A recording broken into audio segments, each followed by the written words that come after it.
Part 3. A Ball That Cannot Be Ignored. The ball was prepared as if the estate was about to welcome history itself.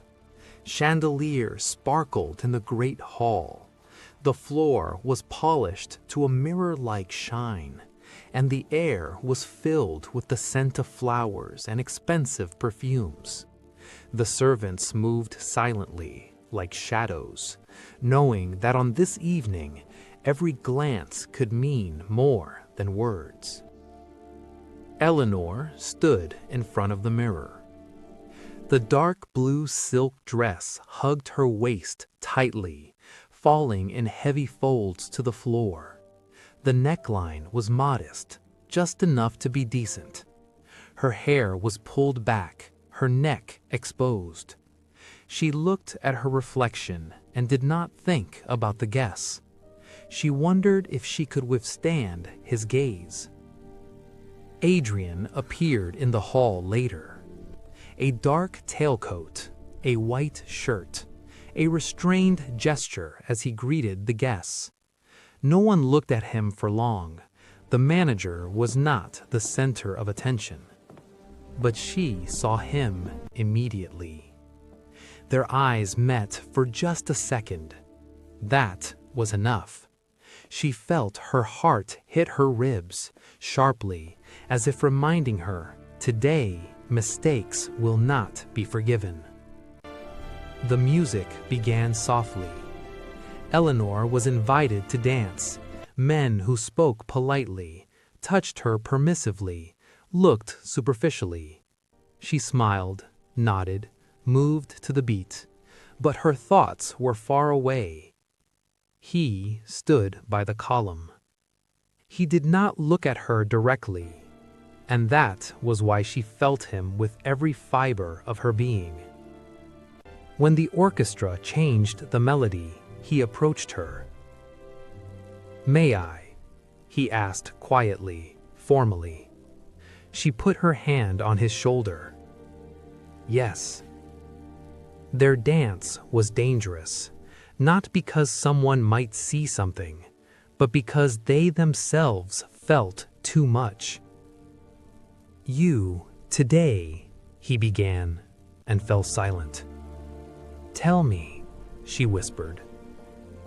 "You're doing everything you can to break me today." She didn't answer. She just squeezed his fingers a little tighter. "I can't touch you the way I want to," he said almost silently, "but I remember every touch." "So do I," she replied. The music ended.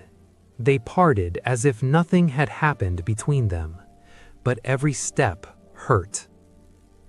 They met later when the guests were engrossed in wine and conversation, and the corridors were empty. The small room by the old staircase was dark, lit only by a single candle. He closed the door. This time the silence was different, not restrained, urgent. He moved closer.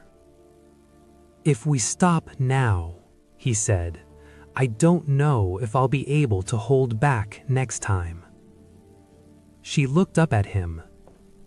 "Then let's not stop."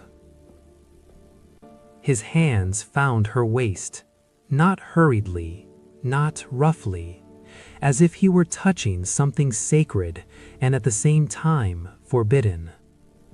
Her fingers tangled in his collar. The kiss was deeper than all the previous ones. It contained what they had been hiding for months: hunger, tenderness, fear. He stopped first. "I don't want to take something you'll regret later." She pressed her forehead against his chest. "The only thing I regret is that we waited so long." They didn't stay there long. Their minds were still in control. For now. But after that night, there was no turning back. People began to notice the looks, the pause between words, the unnecessary silence. And among them was Matilda. "You're in love," she said one morning, looking at Eleanor too intently. "Don't be silly. You're glowing. People don't glow like that for no reason."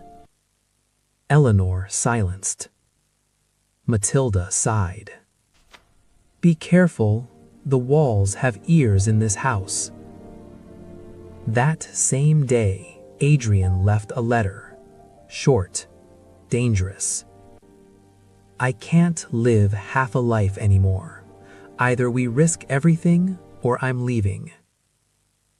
Eleanor sat with that letter until dark. The choice could no longer be postponed.